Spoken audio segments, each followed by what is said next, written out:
ఇప్పటి జనరేషన్ అంటే మేడం ఒకటి వాళ్ళకి సోషల్ రెస్పాన్సిబిలిటీ కొంచెం తక్కువ ఉంది మేడం. కొంచెం కాదండి, చాలా తక్కువ ఉంది. తక్కువ ఉంది. అండ్ వాళ్ళకి పర్సనల్ రెస్పాన్సిబిలిటీస్ కూడా కొంచెం తక్కువగానే ఉన్నాయి. సో అప్పట్లో వాళ్ళు ఏంటంటే ప్రతిదీ కూడా రెస్పాన్సిబిలిటీగా ఫీల్ అయ్యేవాళ్ళు.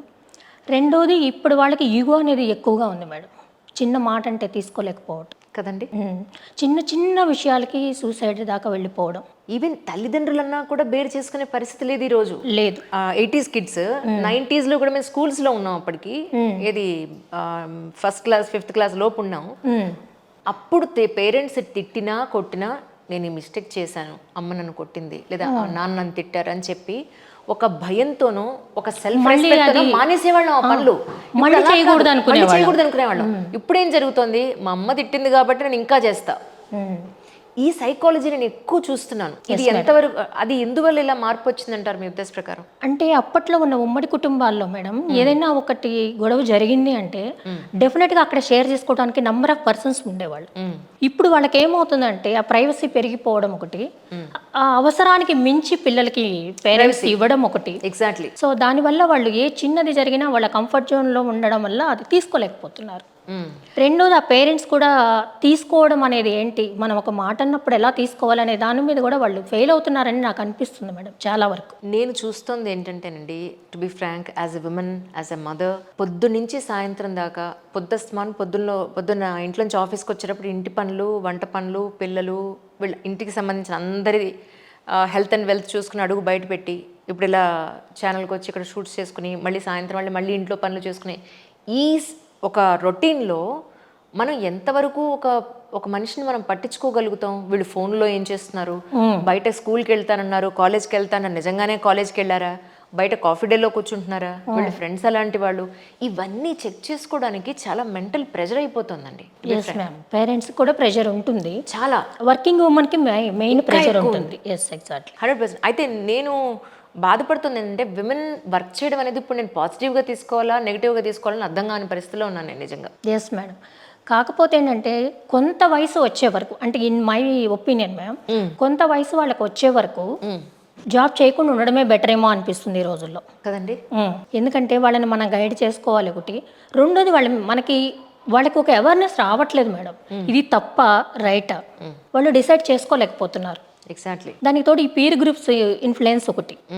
వాళ్ళు ఏంటంటే ఎంతసేపు ఇప్పుడున్న యూత్కి మేడం ఆల్ ఆఫ్ సడన్గా రిజల్ట్ వచ్చేయాలి, పేషెన్స్ లేదు.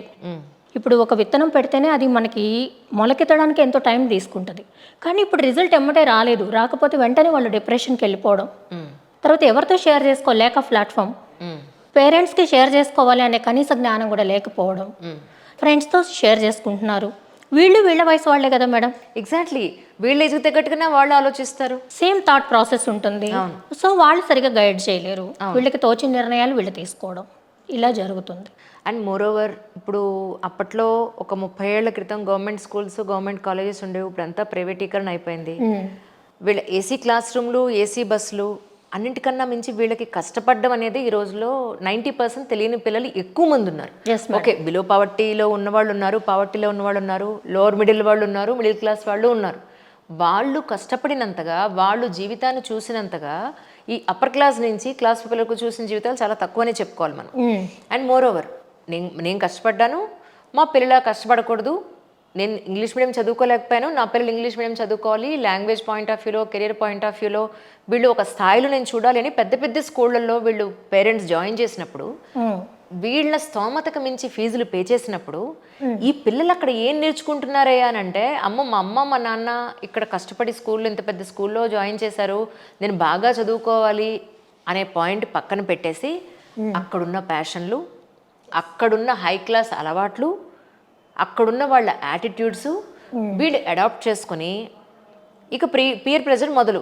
నాకు ఈ ఫోన్ లేదు, ఈ డ్రెస్ లేదు, ఈ చెప్పులు లేవు, నేను ఈ పబ్బులకి వెళ్ళలేకపోతున్నా, లేదంటే ఇక్కడికి నేను అవుట్ గోయింగ్ వెళ్ళలేకపోతున్నా, ఇంకా ఏదో కావాలి, ఇంకా ఏదో అనే పాయింట్లోకి వెళ్ళిపోతున్నారు. అంటే ఇక్కడ యాజ్ ఏ పేరెంట్గా నా ప్రశ్న ఏంటంటే, అంటే అంత చదివించాలని అనుకోవడం పేరెంట్ తప్ప, లేకపోతే అంత పెద్ద స్కూల్లో వేయడం పేరెంట్ తప్ప? పేరెంట్ ఎలా ఉండాలి అసలు ఇప్పుడున్న సిచ్యువేషన్స్లో? ఇది చాలా మంచి ప్రశ్న మేడం. మనం మన పిల్లల్ని, మీరే కాదు మేడం, ప్రతి పేరెంట్ మేం పడ్డ కష్టాలు మా పిల్లలు పడకూడదు, ఇదే కాన్సెప్ట్ తోటి వెళ్తున్నాం. మంచి స్కూల్స్ మనకన్నా బెటర్ లైఫ్ ఇవ్వాలనేది మనం చూస్తున్నాం.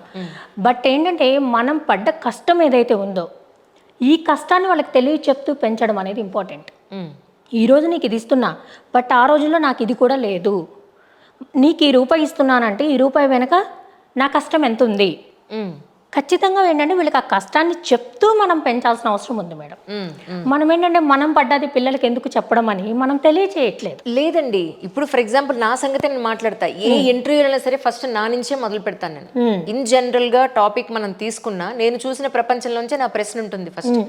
మనం చెప్పిన అబ్బా రోజు ఇదే చెప్తావమ్మా, నువ్వు ఉన్నట్టు మేము ఎందుకుంటాం, అప్పుడు నువ్వు పడ్డావని కష్టం, ఇప్పుడు మాకు ఆ పరిస్థితులు మాకు లేవు కదా.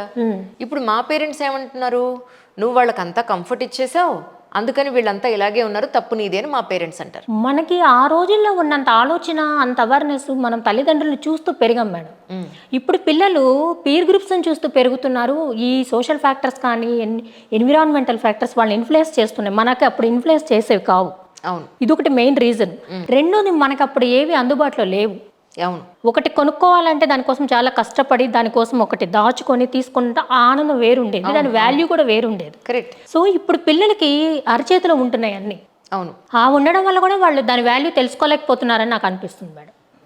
ఈజీగా రావడం,